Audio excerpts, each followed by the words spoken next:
तो जैसा कि मैंने कल बताया था, मानव पर्यावरण की अनुक्रिया उष्ण एवं उष्णकटिबंधीय क्षेत्रों में। तो इस चैप्टर में मैंने अमेजन बेसिन के जलवायु, उसमें लोगों का निवास और उसकी वनस्पति के बारे में बता दिया था। और पूरी तरह से अमेजन बेसिन के बारे में जो भी जानकारियाँ थी वो मैंने दे दिया था। और इस चैप्टर में, इस अध्याय में एक रह गया है टॉपिक, गंगा ब्रह्मपुत्रा बेसिन। तो हम इस बेसिन के बारे में भी जानेंगे, जो कि भारतीय उपमहाद्वीप में स्थित है। तो ये जो बेसिन है, गंगा ब्रह्मपुत्रा का जो बेसिन है, ये जो दो नदियां हैं, गंगा और ब्रह्मपुत्रा, दो नदियां हैं। और ये जो है अपनी सहायक नदियों, इनकी जो सहायक नदियां हैं उनसे मिलकर जो है यह बेसिन का निर्माण होता है। इन दोनों नदियों की सहायक नदियां और ये दोनों नदियों के मिलने से जो है गंगा और ब्रह्मपुत्रा बेसिन बनता है। और यह जो बेसिन है उपोष्ण क्षेत्र में 10 डिग्री उत्तर से लेकर 30 डिग्री उत्तरी अक्षांश तक जो है इसका विस्तार है, जो कि पूरी भारतीय जो उपमहाद्वीप है, इसका जो उत्तरी क्षेत्र है उसमें आता है। और यह जो बेसिन है, यह गंडक, सोन, घाघरा, ये जो नदियां हैं, गंडक, सोन, घाघरा, इनसे जो मिलकर जो है ये भी नदियां जो है इस गंगा और ब्रह्मपुत्रा के बेसिन में अपवाहित होती हैं।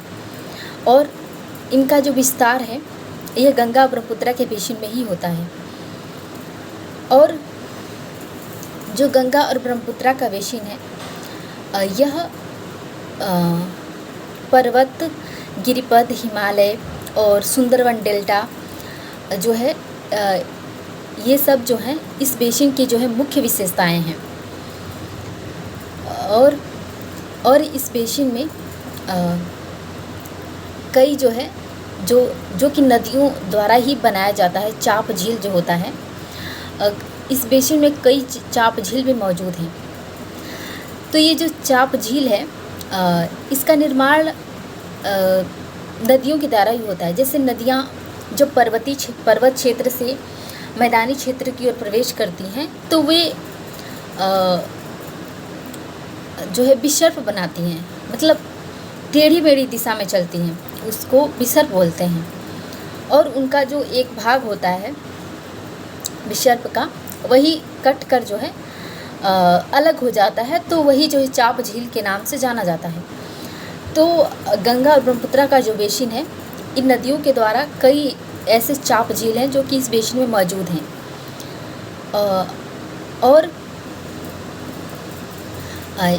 और इस बेसिन की जो जलवायु है, वह जो मानसूनी प्रकार की है। मानसूनी कहने का अर्थ है कि यहाँ पर्याप्त वर्षा होती है। और यहाँ पर मध्य जून से लेकर मध्य सितंबर तक यहाँ पर मानसूनी होता है, मतलब वर्षा वाला क्षेत्र होता है। यहाँ वर्षा होना शुरू हो जाती है मध्य जून से लेकर मध्य सितंबर तक जो है यहाँ मानसूनी प्रकार का जो ऋतु होता है वो मौजूद होता है। और यह ऐसा बेसिन है जहाँ पर जो गर्मी का ऋतु होती है उसमें गर्मी होता है, और ठंडी के ऋतु में यहाँ पर ठंड होती है। तो जो हमारा भारतीय उपमहाद्वीप है, उसमें इस बेसिन का जो क्षेत्र है वो बहुत बड़ा है। और इस बेसिन में जो है कई प्रकार की जो स्थलाकृतियाँ हैं जो कि स्थल मंडल पर मौजूद हैं, मैदानी क्षेत्र में मौजूद है, वे स्थलाकृतियाँ जो इस बेसिन में भी पाई जाती हैं।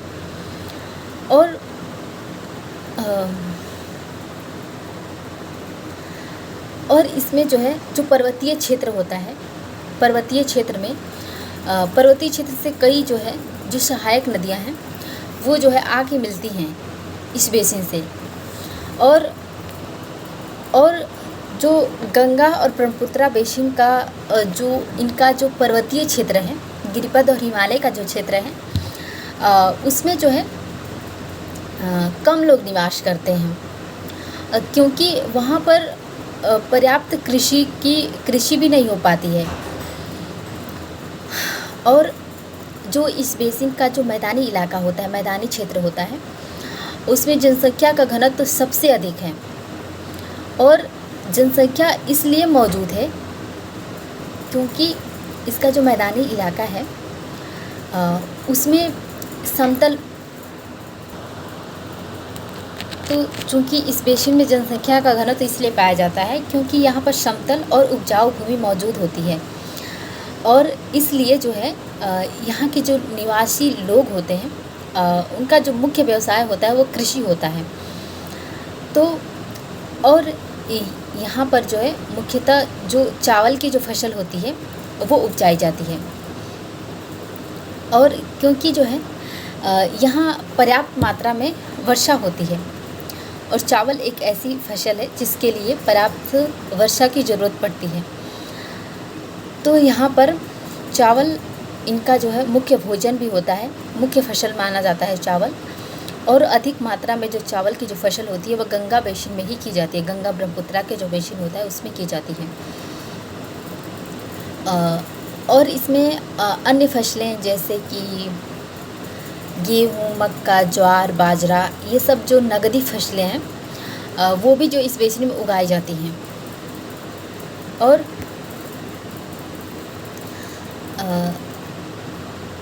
और इसका जो मैदानी इलाका होता है उसमें कहीं कहीं केले के जो पौधे होते हैं वो भी देखने को मिल जाते हैं। और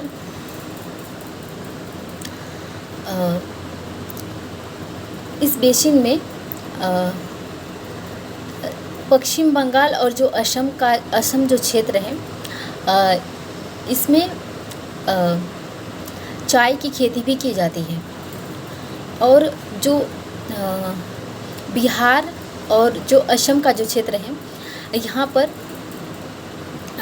रेशे उगाए जाते हैं, और इन रेशों से जो है कपड़े बुने जाते हैं। तो ये सब जो कार्य है इसी बेसिन में किया जाता है। और ये जो है ऐसा बेसिन है जिसमें अलग अलग प्रकार की जो भू आकृतियाँ होती हैं, वनस्पति होती हैं, वो जो है पाई जाती हैं। जैसे कि यहाँ पे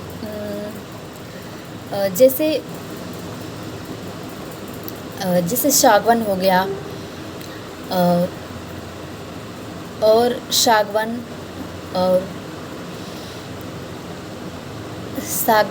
पीपल, ये सब जो पर्णपाती वृक्ष हैं ये जो है इस बेसिन में पाए जाते हैं।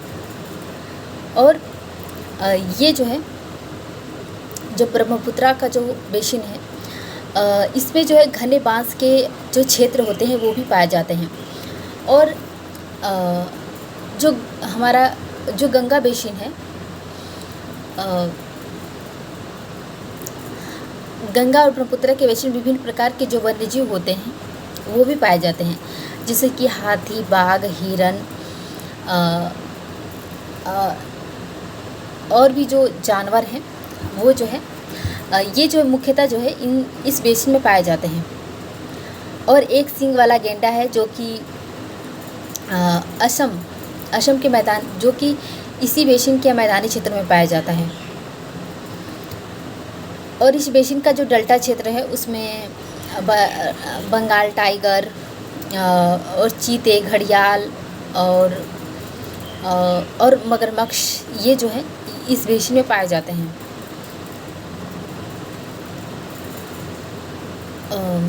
और इन नदी के बेसिनों के स्वच्छ एवं साफ जल की वजह से यहाँ इस जल में विभिन्न प्रकार के जलीय जीव भी पाए जाते हैं, और विभिन्न प्रकार की जो मछलियाँ होती हैं जो कि स्वच्छ जल में रहती हैं वो भी देखने को मिलती हैं। इसीलिए इस बेसिन के क्षेत्र के जो लोग होते हैं उनका जो मुख्य भोजन होता है वो चावल और मछली होता है, क्योंकि यहाँ पर पर्याप्त मात्रा में मछली की प्राप्ति होती है।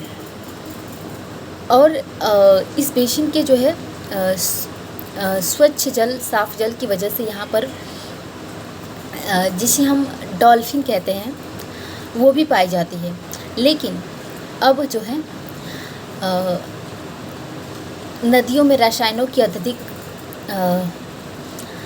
रसायनों की अत्यधिक जो है जो औद्योगिक क्षेत्र होते हैं, जो जहाँ पर उद्योग का कार्य किया जाता है, वहाँ पर जो रसायन क्षेत्र जो रसायन होते हैं उनकी जो मात्रा होती है इन नदियों में बहा दी जाती है, जिससे कि नदी का जो पानी होता है वो दूषित हो जाता है। इस वजह से जो ये डॉल्फिन है जो कि स्वच्छ जल में रहना पसंद करती हैं, इनकी जो संख्या कम होने लगी है।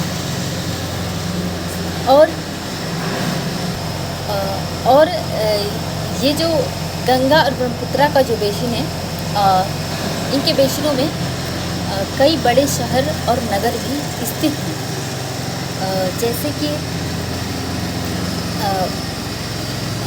बड़े शहरों की बात करें, इलाहाबाद, कानपुर, लखनऊ, पटना, कोलकाता, ये सब जो नगर हैं जिनकी जो जनसंख्या है 10 लाख से अधिक है, ये जो है इसकी बेसिनों में गंगा नदी के तटों पर जो है मौजूद हैं।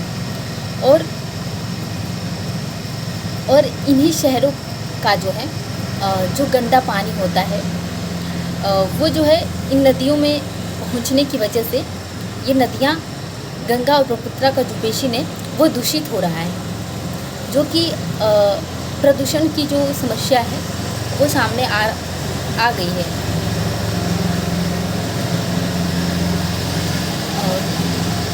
और गंगा ब्रह्मपुत्रा के बेसिन में यातायात की जो पर्याप्त सुविधा होती है वो भी मौजूद है। और यहाँ के जो लोग होते हैं वे सड़क मार्ग और रेल मार्ग से एक स्थान से दूसरे स्थान पर जो है यात्रा करते हैं।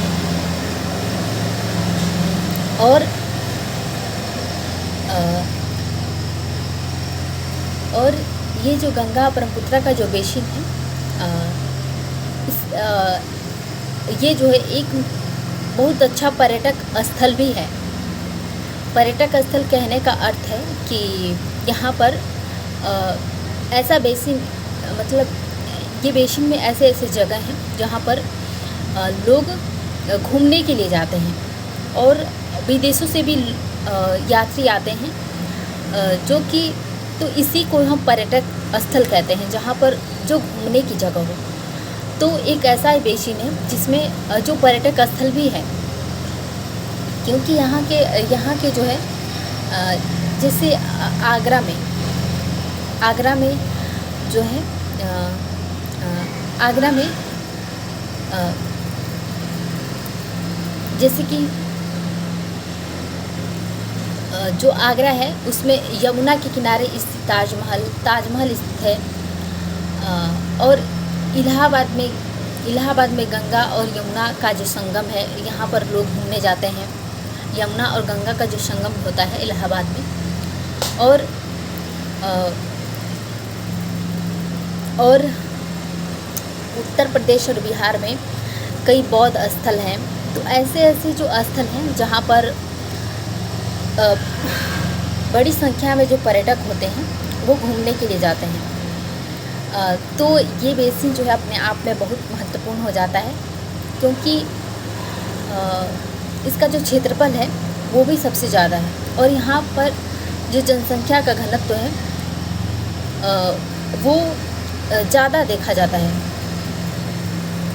और मैंने जैसा कि बताया कि यहाँ के लोगों का जो मुख्य व्यवसाय होता है वो कृषि ही होता है।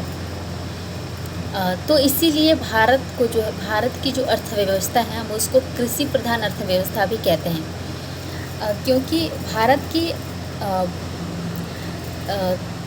2/3 जो जनसंख्या है वो कृषि पर ही निर्भर है। मतलब उनका मुख्य व्यवसाय कृषि ही है। और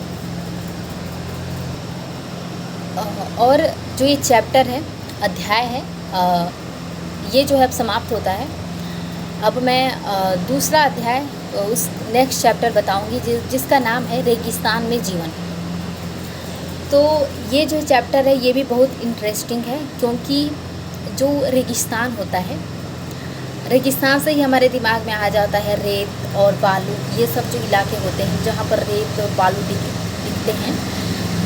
तो आज जो है इन इलाकों के बारे में हम जानेंगे, इनके जलवायु के बारे में, यहाँ के लोगों के बारे में, यहाँ की वनस्पतियों के बारे में। तो स्टार्ट करते हैं इस चैप्टर को। तो रेगिस्तान से ही हमारे दिमाग में जो है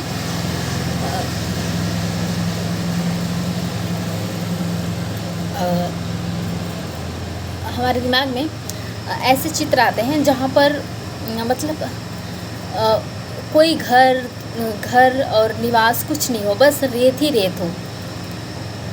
और जो विश्व है, हमारे विश्व में या फिर हमारे भारतीय उपमहाद्वीप में कई ऐसे स्थल हैं जहाँ पर जो है हमें ऐसे उदाहरण देखने को मिल जाते हैं जहाँ पर रेगिस्तान होते हैं।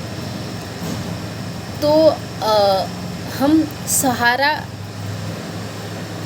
सहारा का जो गर्म रेगिस्तान है उसके बारे में जानेंगे, उसकी जलवायु के बारे में, उसकी वनस्पति के बारे में, वहाँ के लोगों के बारे में। तो ये जो सहारा का रेगिस्तान है, जो अफ्रीका का महाद्वीप है, अफ्रीका का महाद्वीप का जो उत्तरी क्षेत्र है, उत्तर का जो इलाका है, उसमें जो है यह रेगिस्तान मौजूद है। और यह विश्व का जो सबसे बड़ा रेगिस्तान है, सबसे बड़ा मरुस्थल है सहारा का रेगिस्तान, क्योंकि इसका जो क्षेत्रफल है टोटल 8.54 लाख वर्ग किलोमीटर है। सोचो कितना है, कितना इसका क्षेत्रफल होगा, जबकि हमारे भारत का क्षेत्रफल मात्र 3.24 जो है लाख वर्ग किलोमीटर ही है। तो सोचो भारत के क्षेत्रफल से भी अधिक क्षेत्रफल घेरा हुआ है।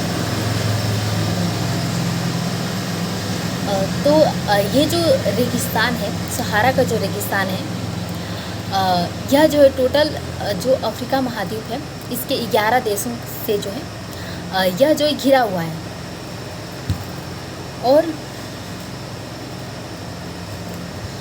और जो है सहारा का जो रेगिस्तान है मात्र बालुओं से घिरा हुआ नहीं है। यहाँ पर जो है कुछ आकृतियाँ भी पाई जाती हैं, चट्टानों की आकृतियाँ भी पाई जाती हैं, और यहाँ पर पठार भी देखे जाते हैं। तो यहाँ पर जो है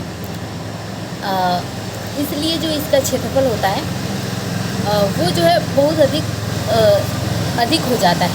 तो इस सहारा का जो रेगिस्तान है, इसकी हम जलवायु की बात करें तो इसकी जो जलवायु है वो बहुत गर्म एवं शुष्क है, क्योंकि यहाँ पर जो है बहुत अल्पकाल समय तक ही के लिए ही जो है वर्षा होती है। और मतलब यहाँ पर जो है वर्षा होती ही नहीं है, होती भी है तो कुछ घंटों के लिए, वर्ष में कुछ घंटों के लिए। और यहाँ का जो तापमान होता है वो जो है यहाँ पर बादल, मतलब यहाँ का जो आकाश होता है वो बादल रहित होता है, और बहुत मतलब सूर्य की जो किरणें होती हैं बहुत उच्च होती हैं। और यहाँ पर जो दिन का जो तापमान होता है वो 50 डिग्री सेल्सियस से ऊपर तक चला जाता है। और इस वजह से जो इस रेगिस्तान का जो स्थलीय भाग होता है, वहाँ की जो बालू और चट्टानें होती हैं वो बहुत गर्म हो जाती हैं, जिसके वजह से जो है वहाँ के आसपास के इलाकों में भी बहुत अधिक गर्मी हो जाती है। और ठीक इसके विपरीत जो रात का तापमान होता है वो 0 डिग्री सेल्सियस तक चला जाता है। तो यहाँ की जो जलवायु है वो बहुत मनोरम प्रकार की है, मतलब बहुत अविश्वसनीय लगता है कि दिन के समय इतनी गर्मी 50 डिग्री सेल्सियस से भी ऊपर, और रात के समय जो है टेम्परेचर 0 डिग्री सेल्सियस तक चला जाता है। तो रात के समय इतनी गर्मी और दिन के समय इतनी गर्मी और रात के समय इतनी ठंडक।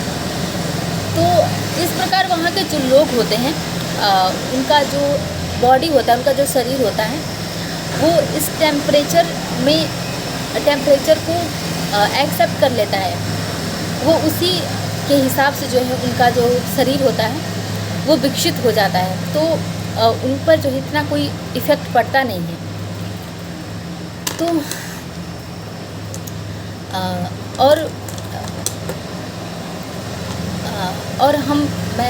मैं इस रेगिस्तान के जो है प्राणी जात एवं वनस्पति जात की बात करूं तो यहाँ का जो रेगिस्तान है,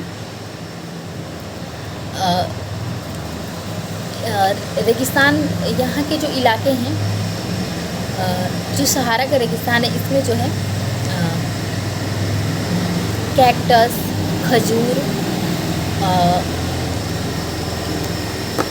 खजूर जैसे जो पेड़ होते हैं वो ज़्यादा देखने को मिलते हैं।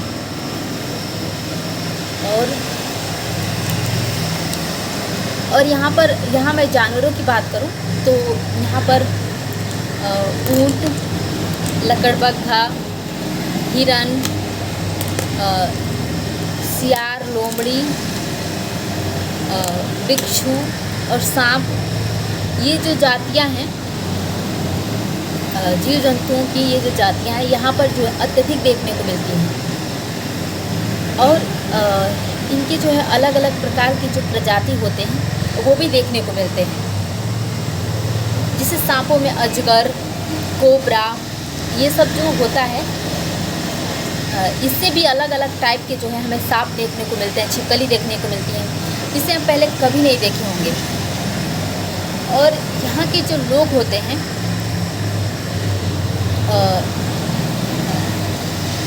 इस सहारा रेगिस्तान का जो इलाका होता है, जो कि बहुत कष्टकारी होता है, फिर भी यहाँ जो है लोग निवास करते हैं। और यहाँ पर जो भिन्न भिन्न जो क्रियाकलाप होते हैं उसमें भाग लेते हैं। और यहाँ के जो लोग होते हैं उसमें एक चलवासी समुदाय का लोग आते हैं। वे भेड़, बकरी, ऊँट, घोड़े, इस प्रकार के जानवर होते हैं, उनको जो है ये पालते हैं। और इन सब पशुओं से जो है ये दूध प्राप्त करते हैं। और उनके जो खाल होते हैं, उनके खाल से ये विभिन्न प्रकार की वस्तुएं और कपड़े, कंबल बनाने के लिए भी इनका जो उपयोग होता है। और यहाँ के जो लोग होते हैं गर्म एवं शुष्क क्षेत्रों में जो है आंधी तूफान भी आता है, तो उससे बचने के लिए जो है मोटे मोटे जो है कपड़े या फिर भारी वस्त्र भी पहनते हैं।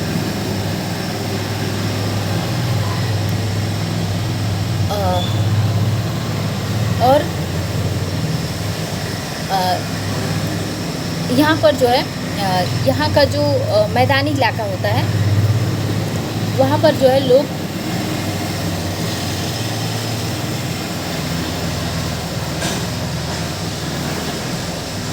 निवास करते हैं।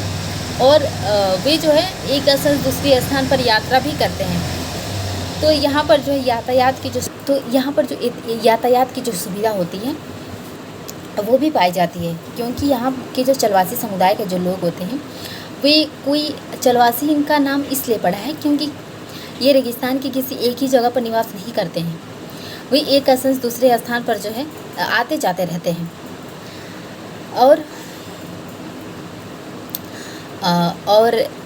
तो ये रहा सहारा रेगिस्तान के बारे में, उसके जलवायु के बारे में, वनस्पति और जीव जंतु के बारे में, और वहाँ के लोगों के बारे में। तो इनकी इतनी जानकारी जो है काफ़ी है।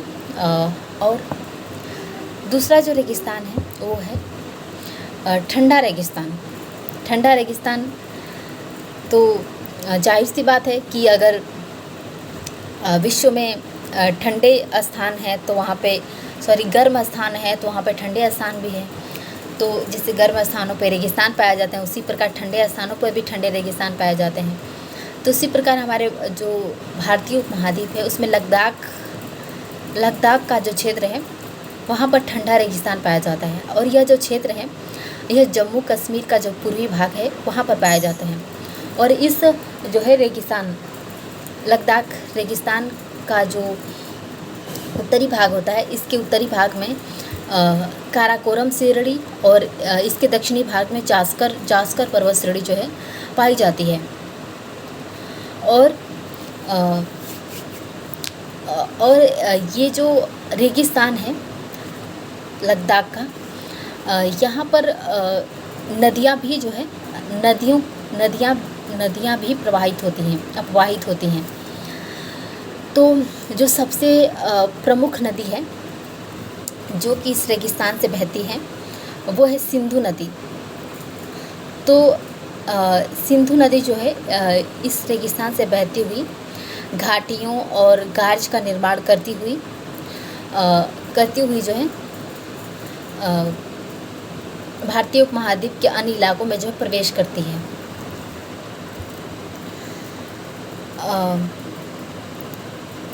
तो इस प्रकार जो लद्दाख है इसका जो तापमान होता है, रेगिस्तान का जो तापमान होता है वो दिन के समय 0 डिग्री सेल्सियस तक होता है और रात के समय -40 डिग्री सेल्सियस तक चला जाता है। तो इस प्रकार जो है इन क्षेत्रों में वर्षा बहुत कम होती है, लगभग एक वर्ष में 10 डिग्री सेंटीमीटर। तो इसलिए जो है यहाँ पर सूर्य की पर्याप्त किरणें नहीं पहुँच पाती हैं। मतलब यहाँ पे दिन के समय कुछ ठीक रहता है, लेकिन रात के समय जो है जो तापमान होता है -40 डिग्री सेल्सियस तक चला जाता है। और यहाँ का जो प्राणी जात है या वनस्पति जात है, यहाँ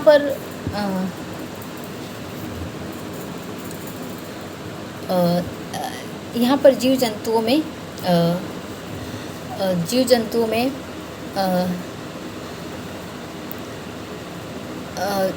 जो भेड़ होती हैं और जो भालू होता है और लोमड़ी होती है, तो ये जो है इस रेगिस्तान में पाए जाते हैं। और यहाँ की जो वनस्पति होती है उसमें कई प्रकार के जो पेड़ होते हैं, और जैसे कि अखरोट, सेब ये जो है यहाँ पर जो है जब यहाँ पर जो मौसम यहाँ पर जब कुछ बरसात हो जाती है तो यहाँ पर इस प्रकार के जो पेड़ होते हैं वे उगाए जाते हैं और पर्याप्त मात्रा में जो इनकी खेती भी हो पाती है। और यहाँ के जो लोग होते हैं वो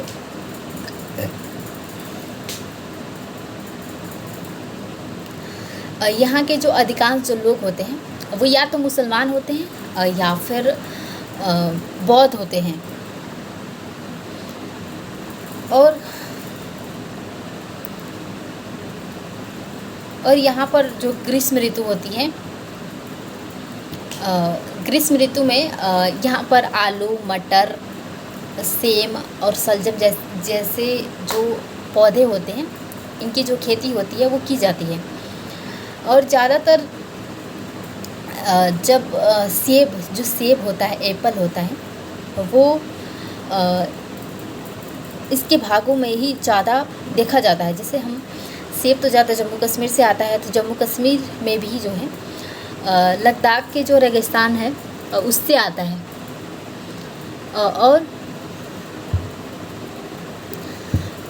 तो इस प्रकार जो हमारा जो विश्व है, पृथ्वी है, इस पर गर्म इलाके भी हैं और ठंडे इलाके भी हैं, गर्म मरुस्थल भी हैं और ठंडे मरुस्थल भी हैं। तो हमने सहारा का जो मरुस्थल है, जो कि गर्म है, विश्व का सबसे बड़ा जो है गर्म रेगिस्तान है, और लद्दाख है, लद्दाख का रेगिस्तान है जो कि विश्व का सबसे ठंडा रेगिस्तान है। तो हमने इसके बारे में जाना। तो